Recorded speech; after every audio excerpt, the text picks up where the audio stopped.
خون عمریت ہندوستانیوں کو اپنے پنجائے غلامی میں جکڑ دے گا. تب ایسے ناخوشگوار اور ہولناک ماحول میں جبکہ منہ کھولنا قیامت سے کم نہیں تھا, اپنی زبان کھولنا گویا ملک کو دعوت دینا تھا.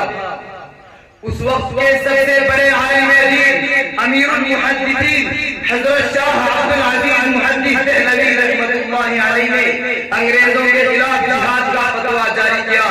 آپ نے اعلان کیا کہ انگریزوں کی فوج میں بھرتی ہونا حرام ہے, یہ ملک اب دارالحرب ہو چکا ہے. ایسے وقت میں انگریزوں سے جہاد فرض ہو چکا ہے. محترم حضرات, آپ کا فتویٰ کیا تھا؟ انگریزوں کے خلاف طوفان بلاخیز جس میں کاشانۂ فرنگی خزو بادشاہ کی طرح اڑتا چلا جا رہا تھا.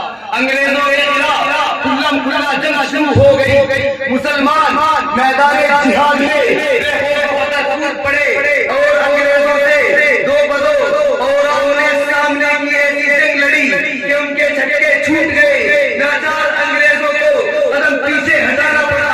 اس فتوے کے بعد پورے ملک میں انگریزوں کے خلاف عام نفرت پھیل گئی اور ہر ہندوستانی کے سینے میں جذبہ آزادی مچلنے لگا.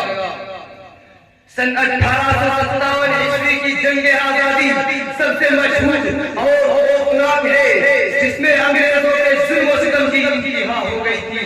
ہندوستانیوں پر عرصہ حیات تنگ کر دیا گیا تھا, مگر اس کے باوجود مسلمانوں نے انگریزوں کا بھرپور مقابلہ کیا. انگریزی ظلم کے آگے سب سکندری بنے رہے اور کسی بھی طرح کی قربانی سے دریغ نہ کیا. بالآخر خدا نے وہ دن دکھایا جب ہندوستان کے سر پر آزادی کا پرچم لہرانے لگا, غلامی کی زنجیریں کٹی اور وطن عزیز کے چمن میں پھر سے بہار آ گئی. دوستو, جنگ آزادی میں مسلمانوں نے بے شمار قربانیاں دی ہیں. تعداد علماء کرام شہید کیے گئے ہیں. اگرچہ غیر مسلم بھائیوں کی خدمات کا انکار نہیں, مگر یہ سچ ہے کہ اگر مسلمان خصوصاً علماء کرام جنگ آزادی میں حصہ نہ لیتے تو ہندوستان کبھی آزاد نہ ہوتا.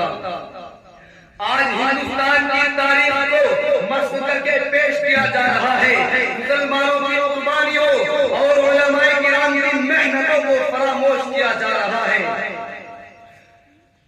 ہندوستان آزاد ہو گیا اور آزاد ہوئے تقریباً 76 سال ہو گئے, لیکن مسلمانوں کو ان کا جائز حق نہیں دیا جا رہا ہے. مسلمان جس پریشانی میں پہلے تھے آج بھی اسی پریشانی میں ہیں, بلکہ دن بدن اس میں اضافہ ہی ہو رہا ہے. اور مسلمانوں